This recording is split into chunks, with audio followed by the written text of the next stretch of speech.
All right, everyone, as we're waiting for the screen to show up for everyone, we'll welcome you all to the MAT300 faculty meeting as we start week 4. Our agenda today, we're going to go through some review of MAT300 data, go through early alert, something we've always talked about in the past, talk through some known MAT300 issues. There's really a couple within last week that we want to talk about. Do a little how-to and Alex as we discuss midterm grades coming up, midterm exam, etc. Talk about the webinar that a few of the START instructors are hosting tomorrow. So I want to make sure you guys know about that, and end with little questions. And there's something else I want to squeeze in before we get to questions. All right, so where we are, amazingly, we're at 99% of our students registered in Alex. So our latest count is 1,143. You can ignore the date up the top. That's an old past date from a template. This is as of Monday at midnight when I pulled this. One of the concerns, we do have a lot of students on temporary codes, so we want to take this week, get them switched from temporary to permanent codes. Approximately 15% of our students are still on temporary codes. 86 of those, or 8% of them, half basically, are on expired temp codes. So that means they're not able to work in Alex. So we want to get them, remind them, purchase their code. And the best course is to buy their code through the bookstore. You always get students say, well, Alex will let me buy a 6-week code, or Alex will let me buy a such and such code. Their best option is to go through the bookstore. The bookstore will give them a code that's set up specifically for this course. If you go through Alex, you might not get a code specifically for our duration of course. So that's always an issue. You always hate seeing students buy a 6-week code and then have to turn around and buy another 6-week code. And if they would have looked at how much money they end up spending, they spent more money than if they would have went through the bookstore. All right, additional data. There is none. All faculty have renamed their sections, so thank you all for doing so. This is going to help us out tremendously as we move each week. We're going to be able to split our data up into campus and on-grounds faculty, and every class is going to be split into those 2 buckets. So thank you for doing that. So some early comparisons. We're about the same. Through week 3, we're at 30%, 34% last year. We're at 34% this year as far as topics completed. And then early alerts. I'm going to send this out a little bit more. I'll send the PowerPoint out so you guys get this in a little bit more detail.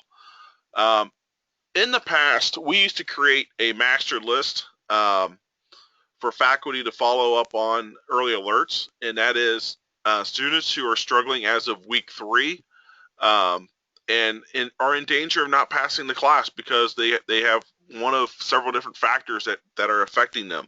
So in the past, we used to generate a master list, but it's becoming harder and harder to create the master list. One of the difficulties this quarter is the IDs seem to have gotten messed up in Alex. So we used to be able to have a Strayer ID in Alex that we used to be able to merge data coming from Alex to data coming out 360.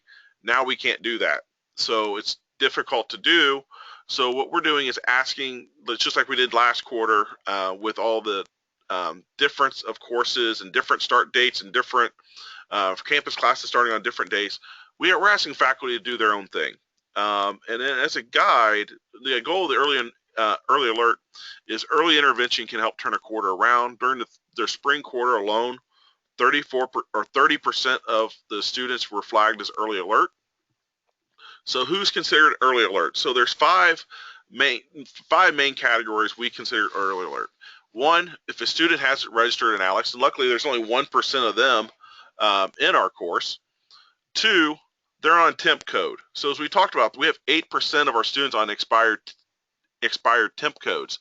They're at risk of not passing because if they don't get switched to a permanent code, they're never going to make the progress they need to, and so on and so forth. Not assessed. That means they've registered in Alex, but they have not finished their assessment yet. So again, they haven't finished it, so it's week 4. They're behind. They're in danger. And the last 2 is they don't have enough topics completed in Alex. They're still less than 20. The math readiness number of topics is 19. So they're still in that math readiness bucket of number of topics. So they don't have enough topics completed yet in ALEKS. And the last one is they haven't put enough time in. That they're averaging less than 3 hours per week. And we'll give, and then I always put down there less than 40 topics. What this does is it allows the students to say, but I'm making a lot of progress. I'm already, I got half the pie I already got half the pie completed. Why am I at early alert? Okay, we'll give, the students who are, above 40, we'll give them a break. But the students who are below 40 and they're averaging less than 3 hours a week, they're in danger of not passing because they're not going to get to the level they need to be at by the end of the quarter at the current pace that they're working. And they need a little bit early intervention to remind them of that fact. So those are some of the factors. You might have other factors you've used in the past, but we ask all of you to do a little early intervention this week and next. What we ask is for online. Send emails to your students or call them. If you send an email, use the Civitas engagement app, and at the bottom box says send the advisor an email. Click that little box to send the advisor an email as well. So as you send the student who's on early alert an email, click the box to send it to the advisor as well, so that they know that you're sending a message on to their student. For campus student, make sure you CC the campus dean on all the emails. That way the campus dean is roped in, that they already know that you've identified a student that's struggling in your class, and that they're aware of that as well. All right, any question on early alert?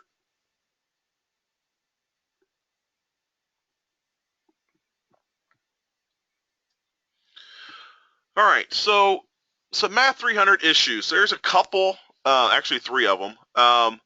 So the first one, I'm not sure, we didn't discuss this 2 weeks ago, and I haven't seen any emails from faculty, but it's something we've discovered in other courses, and it has been discovered in our MAT300 class. That is, attendance has not been recorded for ALEKS time during weeks 1 and 2. So how would you catch this? So this is for online students. So if you had a student who did not do the discussion question in weeks 1 or 2, but put in ALEKS time, they show up on your attendance sheet as being absent for the week, and they shouldn't be. They should have been counted present.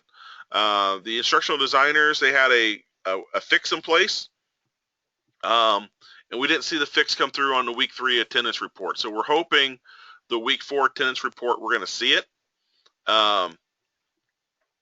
But you might want to look at your current attendance sheet, identify if you have anyone who's been counted absent for the first 3 weeks and has been active in ALEKS. And if that's the case, you want to do a change of attendance form right away for them, because if they are counted absent during week 4, they'll be dropped from the class. So you might want to go ahead and do an early look at that. The other option is if you see a student who's been absent for the first 3 weeks, shoot them an email, tell them they need to do the discussion questions in week 4 to prevent being dropped from the class. That would work as well. All right, the second bullet, I think everyone was sent an email from Christy Hyde on this one, is our grade books were set up with time in ALEKS, midterm exam, and final exam, and PI completion all having a missing due date. And we were asked to go in and put the due dates into the columns in the grade book. So hopefully you guys all complied to that. But if you haven't, I would ask you to check your email from Christy Hyde. Check the job aid she sent out on how to do that. And the last issue that we have is students who are actively working in ALEKS but are not showing up in your Blackboard course shell. If you have one of these students, let me know so I can do my best to identify whose class are they in. Because if they're actively working in ALEKS and they're not in your class, more than likely they've been switched during week 1 into someone else's class. And the professor whose that class is probably giving that student zeros for their time in ALEKS. The other option is they may have already created a separate account in ALEKS as well. So those are the tough ones to deal with, is when a student ends up with 2 accounts in ALEKS. So let me know if you have any of those cases, and I'll work my best to get those situations resolved. Any questions on those issues?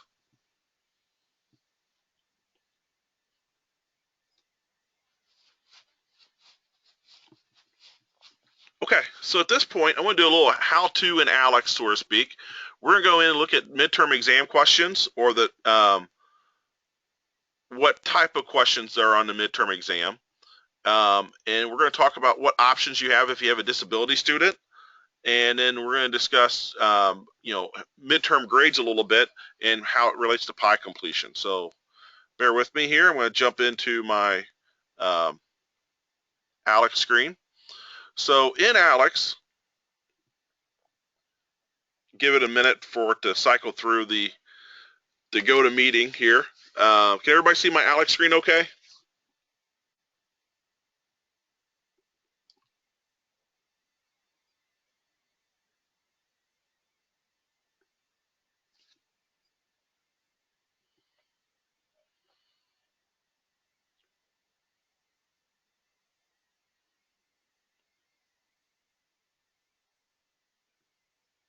All right, great.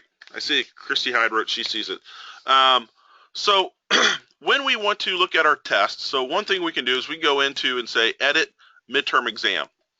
And that's under the test box. This is the advanced view in ALEX. So I always do most of my work in the advanced view. I know we have the new instructor module, but I like the advanced view. That's why I got accustomed to. I think eventually I'm going to need to use the instructor module a little bit more. But I have the advanced view is what I use. So what you'll see is when you get to the midterm exam, you'll see the change we made this quarter, that the time limit is 4 hours for the exam. So first off, if you have a, so let me show you, we'll keep scrolling down. You'll see step 2, content. So these are the questions that are on the exam. So you see these 20 questions on the exam. So you'll see there's a question on histograms for group data, mean, median, mode computations, weighted means, tabular data, Chebyshev's theorem and the empirical rule, et cetera, et cetera. These are all the questions, and these are all tied to a topic in ALEX. Question coming in, are we still to recommend completion of 60? I always tell my students to take the midterm exam during week 5 for their first attempt only.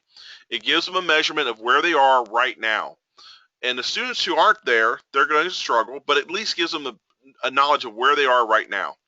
And then I tell them, wait until you get to 50 to 55 topics before you attempt a retake. All right, so the question was, do we recommend they hold off until 60? I asked them all to take it during week 5 so that I have that as our measurement of where they are. I then factor that into their midterm grade, but also then they get their retakes that they use later on to bring that grade back up once they've had time to get more topics mastered. So those are the questions that are on the test, if you scroll down. And now down below, you'll see that their gradebook settings, we have 3 attempts, so they get 1 attempt, and then they get 2 additional quick retakes. And what the quick retakes are, for those new to teaching in an ALEX course, the quick retakes are basically corrections, sort of. If you want to think of them as corrections, ALEX will serve up only the questions that were questions that were missed, different questions but same topic, to the students to redo. It will also make them do the ones that they received partial credit on. So it'll have them do all the problems they received partial credit on or they missed, and that's going to be their quick retake. So in theory, all the scores should go up or stay about the same. There are a few cases where scores do go down, and that's when a student received partial credit and then they missed it on their quick retake. And then, so the last thing I want to show you is if you have a student that's on that has a disability and requires extra time in ALEX. So a couple things you can do is, if I go back up, you can first start off with clicking on duplicate the test. And what that'll do is create 2 versions of the midterm exam. And then what you do is for one exam, what you'll do is you'll scroll down here at the bottom under advanced options, you'll click assign to specific students. select all your students, and then unselect the one student who has a disability. Okay? Then on the other duplicate version, you would go in, do the same thing, but create a duplicate just for the student who has a disability. Once you've selected that student in that version of the test, what you can do is there's a couple things you can do. The time limit is 4 hours, so if they need double time, you can go up here and increment this to be 8 hours. So they would have 8 hours to complete the test. Now, you might look at that and say, is that really fair to a student to say, you have to sit in front of a computer for 8 hours to take my test? And you can decide whether or not you think that's fair to that student or not. Because remember, these tests they have to complete all in one setting. So the other option you have is you can scroll down here and you can give them one extra attempt to make up that. So you can always just give them one extra attempt on the test, and that would also suffice as well. Okay? Any questions on that?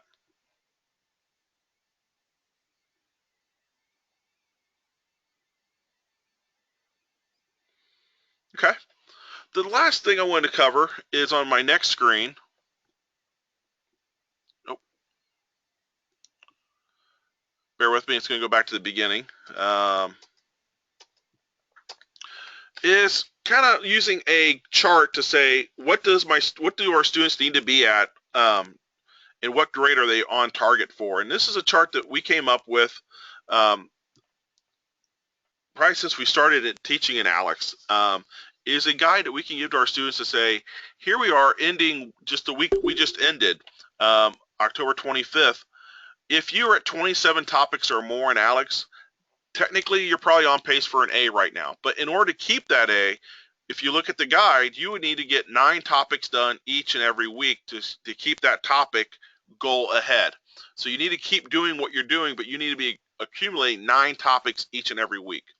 So you can use this guide as you're assigning your letter grade. You can just use your, some faculty choose to use this guide alone to say, hey, as of the week ending, November the 8th, when I have to do my midterm grades, if a student is at 45 or more, they get A's, 40 or more, they get B's, and so on and so forth. It helps you because at the end of the quarter, you're going to need to assign 400 points. The best way you know how. Or not the best way you know. You're going to need to assign 400 points based on their PI completion.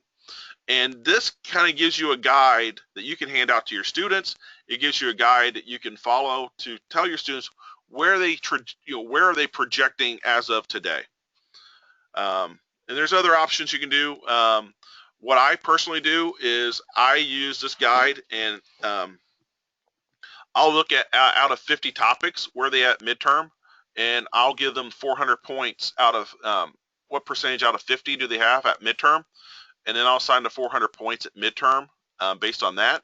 And then each week after that, I'll increment that 50 to 60 to 70 to 79, and I update the PI completion grade each and every week so the students know that it's fluid. I let them know that up front, that it's fluid. It's going to change each and every week. It's not really a locked in amount.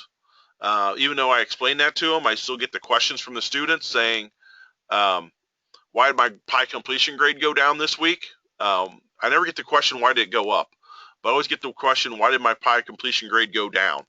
And it's because you weren't working at the same rate you worked the prior weeks. Either you didn't put the hours in or you didn't have the same learning rate as the prior weeks, and your topics went down or your topics didn't go up as much, causing your points in Alex to go down. So this is something I've done. I know a lot of faculty have their own thing of what they do, but it's your discretion of how what tools you use at your disposal to figure out midterm grades. Okay, any questions on that?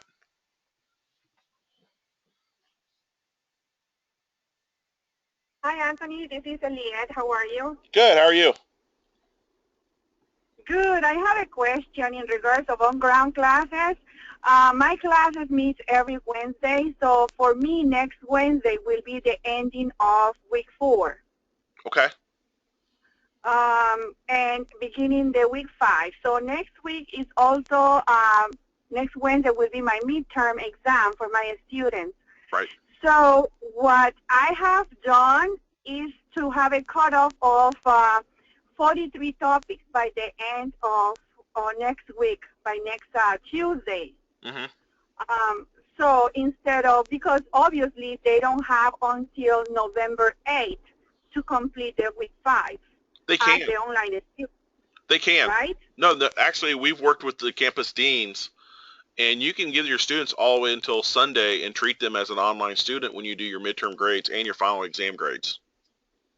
Okay. If you have any, just let your dean know that's what you're planning on doing, to give your students the best, to give your students the most amount of time that they need so that they get the best grade that they deserve. Okay. Okay. Yes, because, I think they won't have the time to cover probability topics for the exam. Right. Yeah. Right. So they need to have the time to go over those topics on the PI. Right. Right. So, yeah, you can feel free to use that extra time. Now, what other faculty have done in the past is they don't let the students take the midterm in class. They let them take it outside of class for MAT300. Right. And they focus more on lecturing that week and have them take the exam outside of class. Other faculty tell them to take the exam before class, and then they can focus on a retake during class. That's another option. But I would say where you are and what you're talking about, you might want to consider maybe lecturing this week and maybe having them take the final exam before Sunday, or the midterm exam before Sunday, or something like that. Tell them, we're going to lecture tonight, give you more time in Alex to get more topics done, but your homework is to take the midterm exam before Sunday night at midnight, or whatever deadline you want to give them, so that you get your midterm grades in. Okay, so but that means to give them like an online student access to the test. Right. I think that's a good option, but in that way they will be more prepared to do better on the meeting. Yep. I think we just lost her. I thought we lost you there for a second. Can you guys hear me? Can you hear me? I can. I heard. Hello? Yeah, I can hear you, Marie. This is Dr. Barrazo. Hi. Hello? Hi. Just real quick, I wanted to share something I've been doing in the last couple of classes in the MAT300 that has proven quite beneficial in terms of student performance. Because my number one objective is obviously to help them maximize their potential. And what I have been doing is I have been using weekly or daily quizzes where they have 15 to 20 minutes to do a quiz, and then individually I'll meet with the students, and every time I make sure that the quiz is touching on a topic that is specific to that student. So when I select those quizzes, I'm looking at the most, I guess, where I'm going to get the most learning gain for them.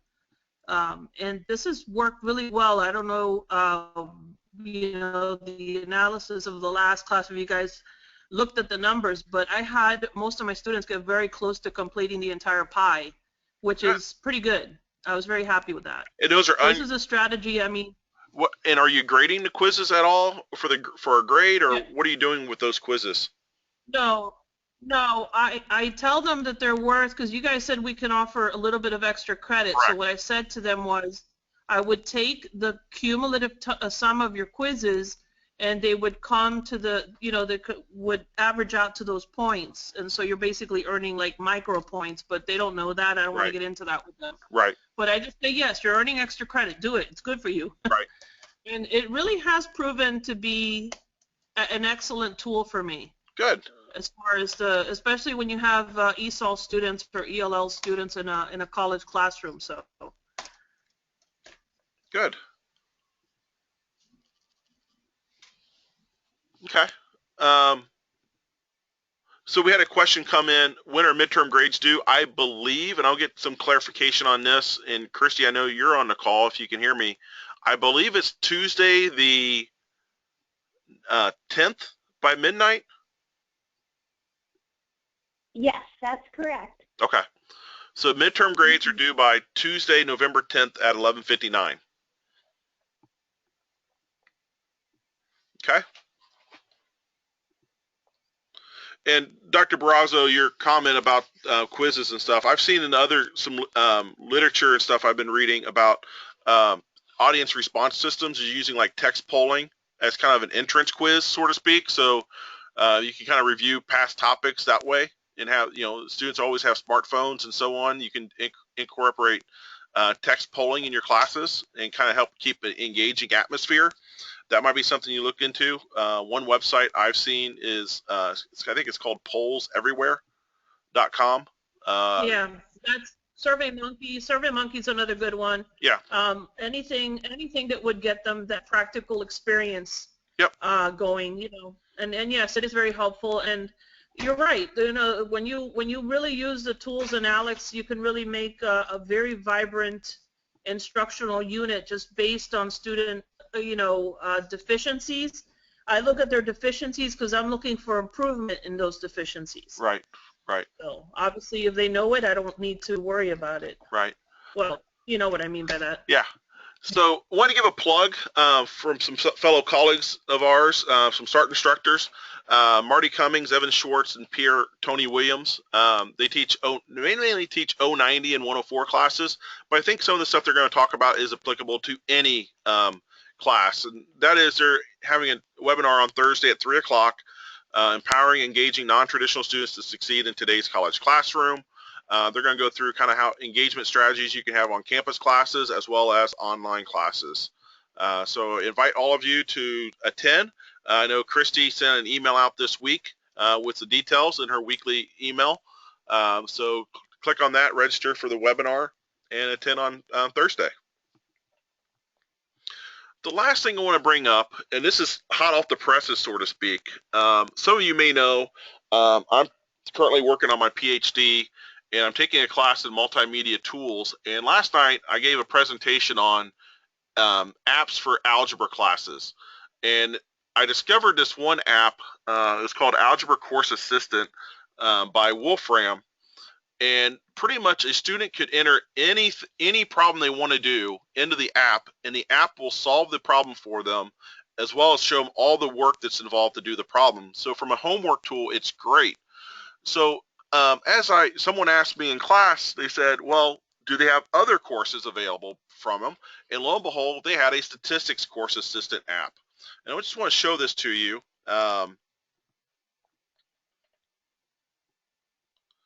So here's kind of the app and what it looks like, and I'll give you guys a second to get that pulled over for everyone. And it's for a low cost of $1.99.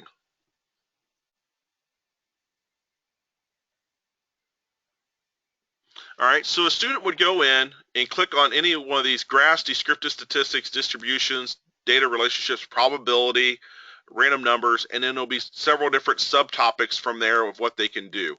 So, for example, one of the screens they have is for normal distribution, you can type in the mean and the standard deviation, and it'll plot a normal distribution for you. It'll show you the plot of a probability density function, show you the plot of a cumulative probability density function. For a bar chart, you type in all your data, it'll produce the bar chart for that data, or a histogram, for example. As well as for probability, you can put in a different sequence number of coin flips, and it gives you kind of a probability of what you get for at least one head, 6 heads and 7 tails, at least one tail, etc., etc. So I brought this up because we've had a lot of conversation through emails and through meetings over the last couple of quarters about, some students seem to be progressing in the pie at a much faster rate than all others. So for this course, students should be at about 1 to 1.5 topics per hour as far as the learning rate on average. And when we see students at a 9 topics per hour, it makes you wonder, are they getting help? When I saw this app last night, I was like, could this be something that students are using? That they've purchased an app, they see an ALEKS problem, they go to the app, they type the problem in, they get the answer, they plug it in, next problem, plug it in the app, get the answer, plug it into ALEKS, and they're progressing at ALEKS at a much faster rate, but they're using an app, whereas I think in the past we thought, how are they cheating? Is someone else doing this for them? and so on. So this is something I want to bring up to you guys. I'm not sure what to do with it. Is it considered cheating if they bought an app and they're doing all their work on the app and they're not really learning how to do any of the problems? So part of me says yes.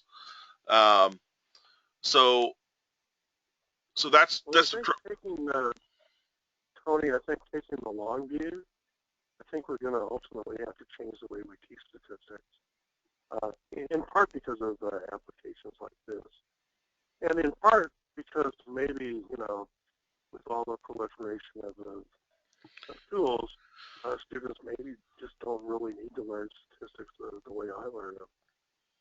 I mean,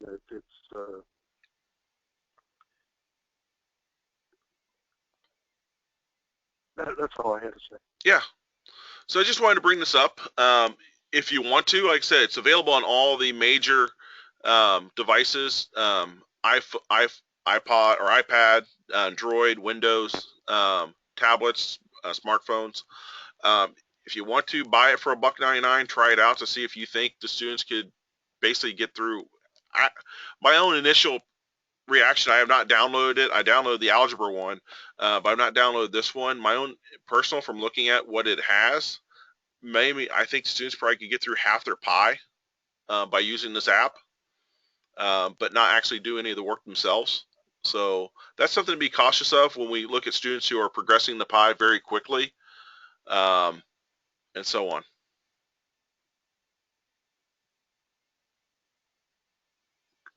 I mean, in some ways, this is really, really cool, right? Yeah. I mean, especially the algebra one, I used to play around with the notion of writing a computer program to do things like that when I was a student. But,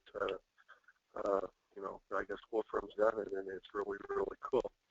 But then, honestly, I think I know math better than a student who learns it just conceptually. Right. Because I went through the work of solving a lot of problems. So I don't know, this is something we're definitely going to have to wrangle with in the future. So one thing I did is I had a conversation through email with Alex about if they have any ways to detect cheating. If they have a way, if they, my own personal thought was, can they track IP addresses and can see that a student has multiple IP addresses or has tried to log in using multiple IP addresses as one check, if they had anything like that. And their advice to me, just to share to everyone, is to use, if you're ever concerned that students are cheating in your class, if you teach on ground, make sure they take all the exams in class, not outside the class. That was their solution to kind of mitigate, and that not mitigate the cheating, but gives you a chance to identify who's progressed, like who's flown through the pie chart and can't get a B or an A on a final exam, right? Someone who can fly through the entire pie chart and not be able to get a B or an A on a final might be someone who had some help or who struggled on a final exam, per se. But for online classes, that's a little bit difficult for us to do. Mandate, in an on-ground situation, can we mandate the students? Right. I'm asking. What do the instructors say?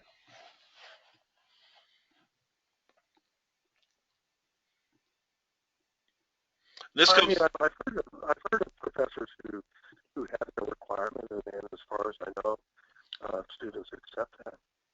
I guess as long as we can do that, that's one countermeasure to discourage cheating. And then the next question, Tony, is if it's better to have students take a series of exams sort of as a check against what they're doing in the pi. Do we need to go towards a model that's more like Math 104, right, where we have five quizzes and a final, rather than just a midterm and a final? I wonder about that too. If that's a better approach to go through, have them go through mini quizzes to build them ready for the final exam. I wonder if that's a better model as well. And for those who aren't familiar, because I know a lot of our faculty for Math 300, they teach Math 300 and above. They don't teach 104. So for our Math 104 class, we have a model in place that we don't have a midterm exam. The students will do 5 40-point quizzes instead, and they're the even weeks, so weeks 2, 4, 6, 8, and 10. They do a 40-point quiz, 10 questions on each quiz. Now for stats, we might be able to get by with maybe 5 or 6 questions on a quiz. We might not want to do 10 questions on a quiz, just because that's like a mini test in statistics. But it's designed that at the end of the quarter, so if you did 5 10-question quizzes, you have 50 questions total. The final exam of, I think, 33 questions for Math 104 pulls from the 50 topics that were on the quizzes. So the students will get to the final exam and they can't say, well, I never saw that topic. Well, they may not have saw it in their pie chart, but they would have seen it on a quiz at some point in time. So that might be a good approach to help keep those students on track as well. It also goes back on what Dr. Barraza is doing in her class on ground of giving those quizzes each and every week to keep those students making progress each and every week.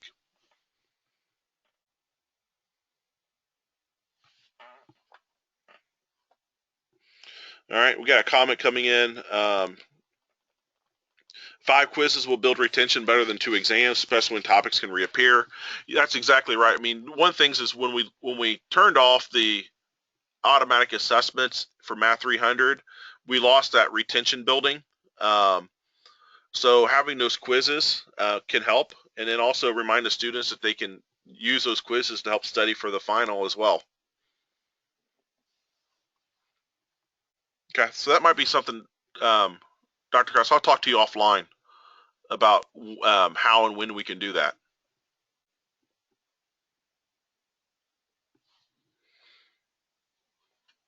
Okay, and lastly, what questions do you guys have?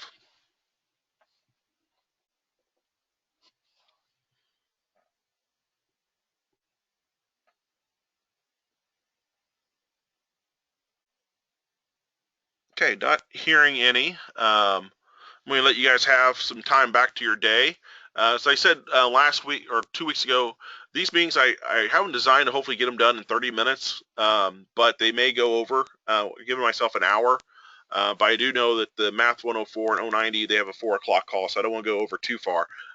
So anyway, I'll give you guys some time back. For those who are joining the 090, 104 call, you have a little bit of time, a little bit of a break. So thank you guys. Very good. Thank you, Tony. Thanks.